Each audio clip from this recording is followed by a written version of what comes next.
राधे राधे दोस्तों, श्रावण मास में आने वाली अमावस्या को हरियाली अमावस्या कहते हैं। इसे शनि अमावस्या के नाम से भी जाना जाता है।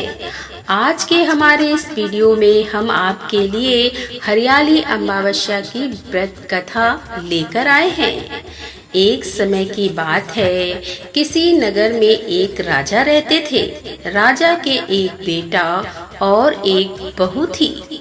एक समय छोटी बहू ने राजा के कच्छ में रखी हुई मिठाई खा ली और राजा के पूछने पर बोली कि यह मिठाई तो चूहे खा गए। चोरों ने देखा कि इस छोटी रानी ने हमारा झूठा नाम लगाया है। इसका सच हम सबके सामने लाकर रहेंगे। कुछ दिनों के बाद राजमहल में कुछ मेहमान आए। राजा ने उन्हें अतिथि कक्ष में ठहराया। चूहों ने सोचा यही सही समय है कि छोटे अपने का सच सबके सामने लाने का। रात्रि के समय चूहों ने छोटी रानी के कपड़े ले जाकर अतिथि के कमरे में रख दिए और सुबह हुई तो नौकरों ने देखा कि छोटी रानी के कपड़े अतिथि कक्ष में रखे हैं। धीरे धीरे यह बात पूरे राजमहल में फैल गई। जब राजा को यह बात पता चली तो राजा ने छोटी रानी को महल से निकाल दिया। छोटी रानी हर रोज पीपल के पेड़ के नीचे एक दीपक जलाती थी और जवारे बोती थी। एक दिन जब राजा शिकार से लौट रहा था तो उसने रास्ते में देखा कि बड़े के पीपल के पेड़ के नीचे कुछ डगमगा रहा है। राजा ने अपने सैनिकों से कहा कि जाओ और उस पेड़ के ऊपर बैठकर देखो कि यहाँ क्या जादू हो रहा है।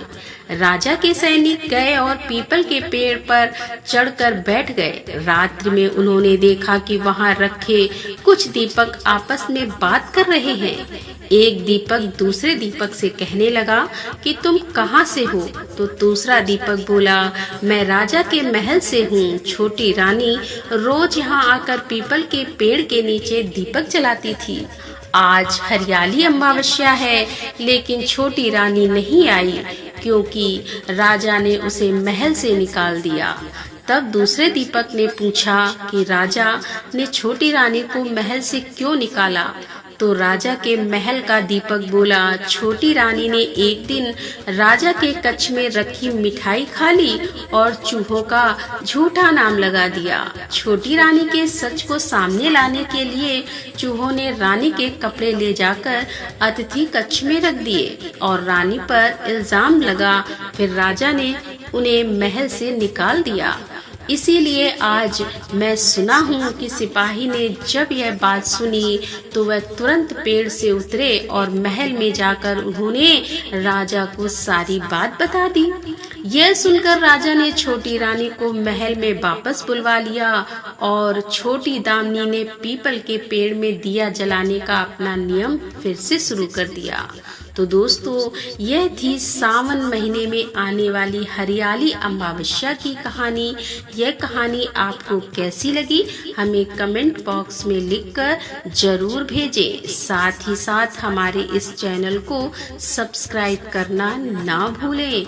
हर हर महादेव, जय भोलेनाथ की।